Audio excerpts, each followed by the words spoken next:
continuación, tendremos la presentación de Jorge Benavides Ordóñez, doctor en Derecho Constitucional por la Universidad de Sevilla, profesor titular de la Universidad Tecnológica del Ecuador y profesor contratado designado de la Universidad Andina Simón Bolívar.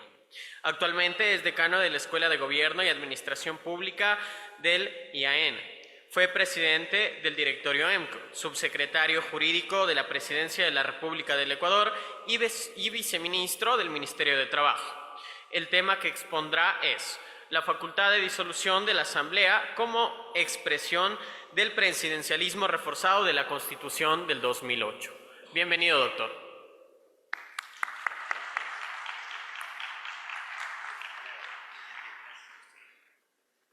Buenos días con todos y todas. En particular agradecimiento al Instituto Ecuatoriano de Estudios Legislativos, sobre todo a la doctora Livia Rivas, que es la presidenta del instituto. Para mí es muy grato estar frente a ustedes yendo a comentar algunos temas relacionados al sistema presidencial. Ciertamente han sido muy buenas todas las exposiciones de los colegas que antecedieron en la palabra y en gran medida una de esas exposiciones avanza y adelanta algunos temas que voy a desarrollar de manera sucinta respecto de lo que considero es esta facultad de disolución a cargo del presidente de la República respecto de la Asamblea Nacional. De modo general, señalar que la definición que se da al sistema presidencial ha sido ampliamente desarrollada por la doctrina. Hay tres criterios que, por ejemplo, Giovanni Sartori sostiene que definen a un sistema presidencial. El primero, que es electo por voto popular; el segundo, en que no puede ser despedido por una simple moción de censura; y el tercero, que él dirige el gabinete por él conformado por los ministros que él designa. En esas coordenadas, si bien hay estos aspectos similares en todos los sistemas presidenciales, obviamente es distinto el sistema presidencial norteamericano que surge en la Constitución de 1787 a los sistemas presidenciales que hay en América Latina. De hecho, los autores que trabajan presidencialismo en América Latina hablan de distintos tipos de presidencialismos. Y ahí se hace distinción, por ejemplo, siguiendo a Dieter Nolen, entre lo que es el presidencialismo puro norteamericano, lo que es el presidencialismo atenuado de algunos regímenes de América Latina, que siendo sistemas presidenciales han incorporado elementos parlamentarios, como ocurre con el sistema presidencial peruano, que alguna alusión se hizo hace un momento, el sistema presidencial uruguayo también. Las figuras constitucionales que tienen esta particularidad en el caso del Perú y del Uruguay es el Consejo de Ministros. Hay una figura constitucional que se llama el Consejo de Ministros, tanto en Perú como en Uruguay. En el caso peruano incluso hay un presidente del Consejo de Ministros que es designado por el presidente de la República y es el que preside el gabinete del conjunto de todos los ministros. Entonces, incluso hay esta facultad de disolución a cargo del presidente de la República, en el caso peruano y uruguayo, cuando hay tensiones entre el Consejo de Ministros con el Parlamento de esas naciones. Dicho esto, incluso, por ejemplo, viendo la doctrina nacional, se ha señalado, por ejemplo, citando a Hernán Salgado Pesantes, de que en América Latina y en particular en el Ecuador, más apropiado que hablar de sistemas presidenciales es hablar de sistemas presidencialistas por esta suerte de hegemonía que existe por parte del presidente de la República. Entonces decíamos, un presidencialismo puro, que es el norteamericano, un presidencialismo atenuado, como el caso peruano o el caso uruguayo, que incorporan determinadas formas de elementos del sistema parlamentario, un presidencialismo reforzado y un presidencialismo exacerbado. Se cataloga como hiperpresidencialismo no al reforzado, sino que el exacerbado. Y esto es interesante, no es una distinción baladín, en la medida en que el presidencialismo reforzado obedece cuando hay una constitución que vuelve fuerte al presidente de la República, en amplias potestades, como ya habían sido señalados por la ponente que desarrolló el tema de manera muy clara. El presidente de la República es fuerte precisamente porque tiene esta capacidad de tener un poder de veto fuerte frente al legislativo. Asimismo, tiene una preponderancia en temas que tienen que ver con materia económica, maneja todos los aspectos económicos a través, por ejemplo, de enviar las ternas que tienen que ver con las superintendencias y, por supuesto, también está esta facultad de disolución de la Asamblea Nacional.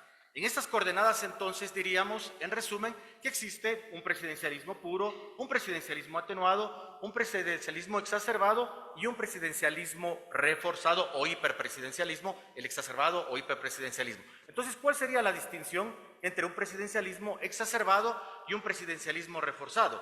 en que el exacerbado o hiperpresidencialismo, si bien puede ser fuerte en atribuciones dadas por la Constitución, hay una suerte de concentración del poder político en el presidente, incluso por la personalización del liderazgo. Hace un momento se hablaba de Carlos Santiago Nisno, él es el que acuña precisamente el término hiperpresidencialismo, para dar cuenta, por ejemplo, del sistema presidencial y lo fuerte que era en los contextos argentinos. Entonces, que puede ser fuerte en potestades dadas por la Constitución, pero hay una suerte de personalización del liderazgo y adicionalmente esta personalización del liderazgo se tiende a eliminar los controles horizontales. En esa medida, entonces, a esta variedad de presidencialismos que se reconocen en los distintos marcos constitucionales, y cuando pensamos en clave ecuatoriana, surge este debate en torno a la necesidad o no de tener la figura de la disolución por parte del presidente de la República cuando se enfrenta a la Asamblea Nacional. Diríamos, en principio, que ha sido de alguna manera compensada la disolución de la Asamblea por parte del presidente, estableciendo esta posibilidad de que la Asamblea, aparte del juicio político, pueda destituir al presidente a través de la destitución. Esta figura que está contemplada, ustedes la conocen y saben mejor que yo, en el artículo 130 de la Constitución. Pero obviamente existen algunos temas que nos hacen pensar en que existe una suerte de desequilibrio entre el Ejecutivo y el Legislativo por diseño constitucional. Se había señalado que, por ejemplo, en el caso del presidente tiene más causales para decretar la disolución de la Asamblea. No solamente está la grave crisis política y la conmoción interna, está también, por supuesto, el tema que tiene que ver con oponerse reiteradamente al Plan Nacional de Desarrollo y atribuirse competencias que no le estén atribuidas constitucionalmente. Cuando tenemos del otro lado que el Parlamento puede destituir al presidente solamente por dos causales: cuando se ha arrogado funciones que no le competen constitucionalmente y también cuando hay una grave crisis política y conmoción interna. Por eso creo que una de las alternativas que adelanto este momento y al final, dentro de las conclusiones, lo que modestamente yo podría sugerir como para matizar, aminorar la crítica que se hace a la posibilidad de que el presidente de la República pueda disolver la Asamblea Nacional y con eso exacerbar los rasgos de presidencialismo reforzado dado en la Constitución, es discutir la posibilidad o no de las tres causales. Si pensamos bien, cuando vemos las actas del constituyente, surge la figura de la disolución de la Asamblea y esta posibilidad que tiene la Asamblea para parte del juicio político poder destituir al presidente por el mecanismo del artículo 130, porque el Ecuador, igual que todos los presidencialismos, se caracterizaba por esta idea de la rigidez. La doctrina define la rigidez como una característica que tiene el sistema presidencial en cuanto los presidentes son electos para periodos fijos.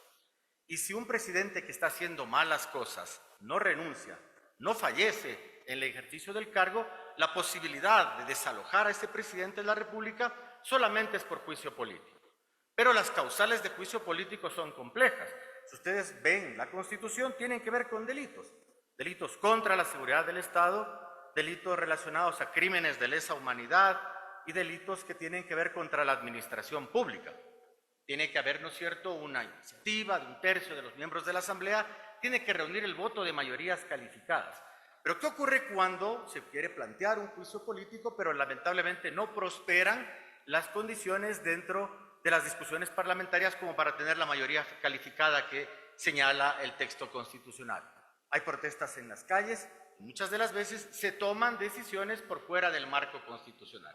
No estoy diciendo ninguna novedad, ustedes lo conocen y saben bien que precisamente una de las temas que se discutió en estos tiempos, antes de la promulgación de la Constitución del 2008, es que en un periodo de 10 años, de 1996 a 2006, hubo 10 presidentes de la República. Entonces, ¿cuál era el dispositivo para tornar menos rígido al sistema presidencial? Darle lo que en la doctrina se conoce como las válvulas de escape. Y la válvula de escape precisamente es la posibilidad de que sea disuelto la Asamblea por parte del presidente de la República y que exista otro mecanismo para destituir al presidente que no se base en las mismas causales que están establecidas para el juicio político, si bien son procesos de fiscalización política que ayudan en esta suerte de controles del poder, como habían señalado los colegas que me antecedieron en la palabra. Entonces, en ese contexto, la discusión se plantea entre la necesidad de establecer una suerte de flexibilidad del sistema presidencial para que en casos de una grave conmoción política, una grave conmoción interna, darle posibilidades que el sistema pueda responder a través de un mecanismo institucional y no se acuda a un derrocamiento de un presidente de la República. Es decir, dar una respuesta del ordenamiento jurídico para que la crisis no se salga por fuera de los límites establecidos en la institucionalidad. Entonces, si bien en principio yo también creo que es, como se ha señalado esta mañana, una suerte de un poder adicional que lo vuelve más fuerte al presidente frente a la legislatura y hay serios problemas de desequilibrio, no hay una adecuada armonía ni equilibrio de poderes, no obstante creo que no es la mejor solución, modestamente eso creo yo, eliminar de un tajo el tema de la posibilidad de disolución de la Asamblea. Podríamos hacer algunos ejercicios que pudieran ser por el lado de establecer solamente dos causales, eliminar probablemente esta posibilidad de que se disuelva por una obstrucción reiterada al desarrollo del Plan Nacional de Desarrollo, en el sentido que eso da cuenta más de un estancamiento institucional que de una grave crisis política o conmoción interna, porque la naturaleza jurídica del surgimiento de la disolución de la Asamblea en manos del presidente de la República responde precisamente a poder dar respuesta a un momento de gran tensión política y canalizar esa tensión política a través de lo que se denomina la válvula de escape, que sería una disolución de la Asamblea. Otro tema que se podría discutir es la posibilidad de que el control por parte de la Corte Constitucional no sea solamente respecto de la causal arrogarse atribuciones que constitucionalmente no le competan, sino que en todos los escenarios exista intervención de la Corte Constitucional. Y así, por ejemplo, lo que bien se señalaba hace un momento, no descanse exclusivamente en el presidente de la República la posibilidad de firmar el decreto ejecutivo que lo disuelve, porque cuando se quiere hacer una destitución, usted tiene que tener la aquiescencia de 2/3 de los miembros de la legislatura. En cambio, solo depende de la voluntad del presidente de la República firmar el decreto. A su momento, de manera muy clara y muy bien realizada la exposición, el profesor Andrés Cervantes comentaba la doctrina de los actos políticos no justiciables que había señalado la Corte Constitucional. Y en efecto, porque se convierten en actos que son discrecionales, enmarcados dentro de la Constitución, pero es muy amplia la posibilidad de interpretación que tiene el presidente de la República para hacer uso o no de ese instrumento. Para eliminar esta idea de posible discrecionalidad, como digo, se podría incorporar la posibilidad de que haya un dictamen siempre de la Corte Constitucional cuando se quiera activar la causal que sea de la disolución de la Asamblea Nacional, para evitar precisamente que no recaiga todo el peso de la decisión en un solo órgano. Hace un momento escuchaba con bastante atención y me parece interesante la comparación que se realiza respecto de los sistemas parlamentarios. De hecho, el propio Sartori señala que una forma de definir a los sistemas presidenciales es a partir de las distinciones que se tienen con los sistemas parlamentarios. En efecto, en los sistemas parlamentarios el gobierno nace y depende del Parlamento. Y en ese sentido, por ejemplo, cuando se activan mecanismos de fiscalización política como el tema de mociones de censura, constitucional y legalmente, está prohibido, que el presidente del gobierno español, por ejemplo, proceda a disolver el Parlamento. Pero en nuestros casos, como sabemos bien, es un sistema presidencial. Y el hecho que se inicia un proceso de fiscalización, como el tema de un juicio político, y se le desactiva esa posibilidad de que el presidente de la República pueda utilizarlo, quedaría en desuso o se vaciaría de contenido la idea que en principio el constituyente abrazó para esta idea de la disolución de la Asamblea Nacional.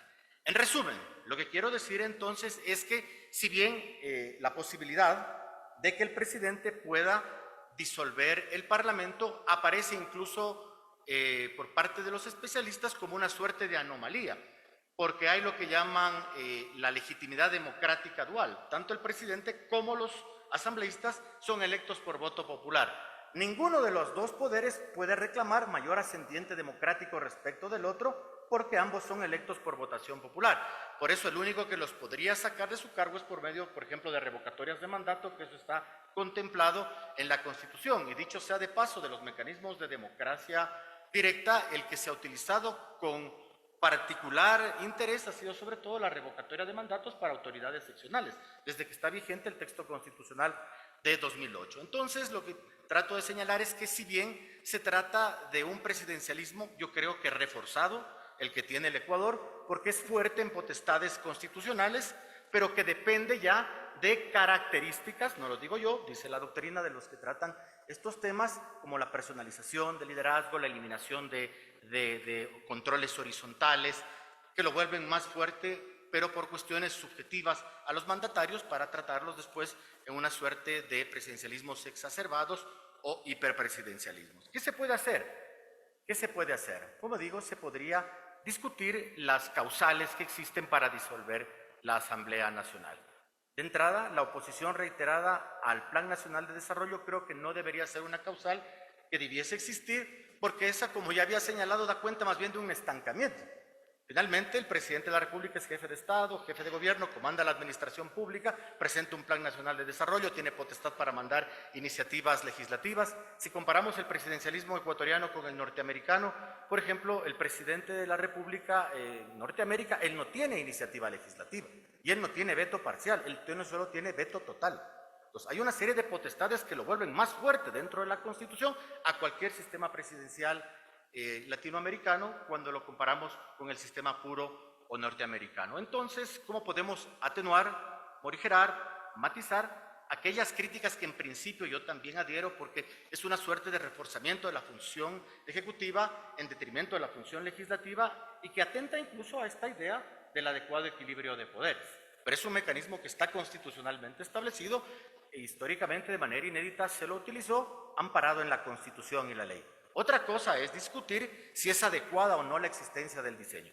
Yo me decanto porque se mantenga la disolución de la Asamblea, pero se establezcan correctivos a este procedimiento. Uno, ¿por qué debe mantenerse? Porque permite tener una válvula de escape cuando en graves momentos de tensión política no es posible desde el Parlamento darle una respuesta a los ciudadanos.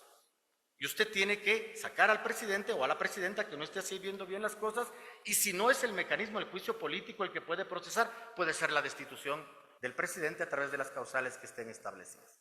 Y a su vez el presidente tiene la posibilidad de disolver la Asamblea, pero no en tres causales.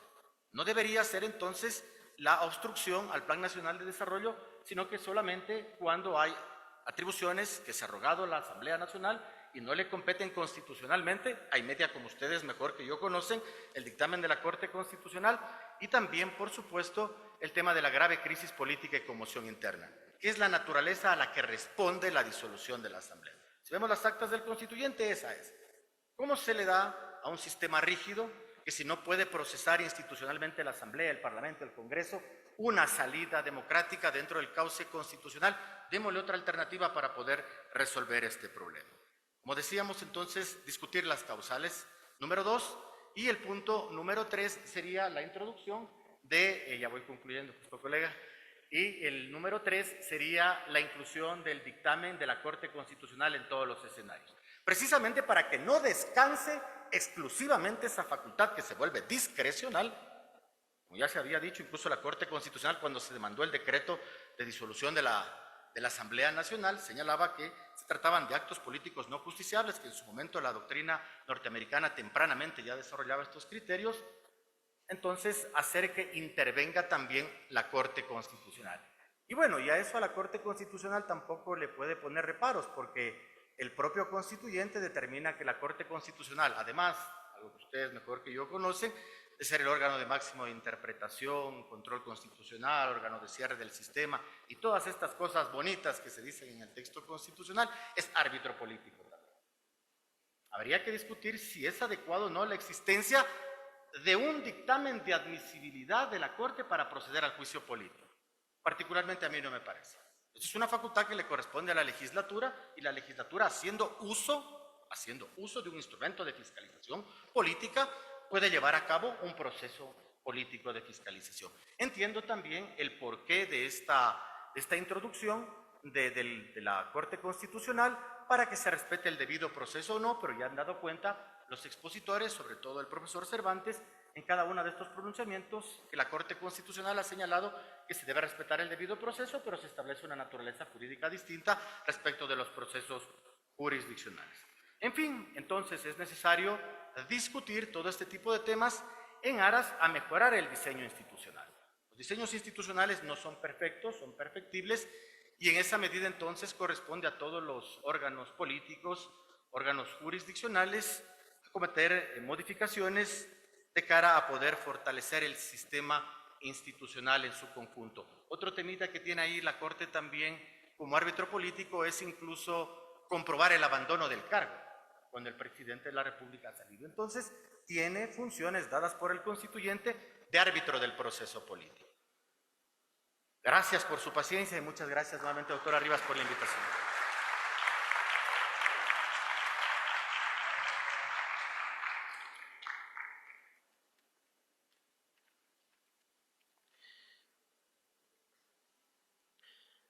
Muchísimas gracias, querido doctor Jorge Benavides Ordóñez.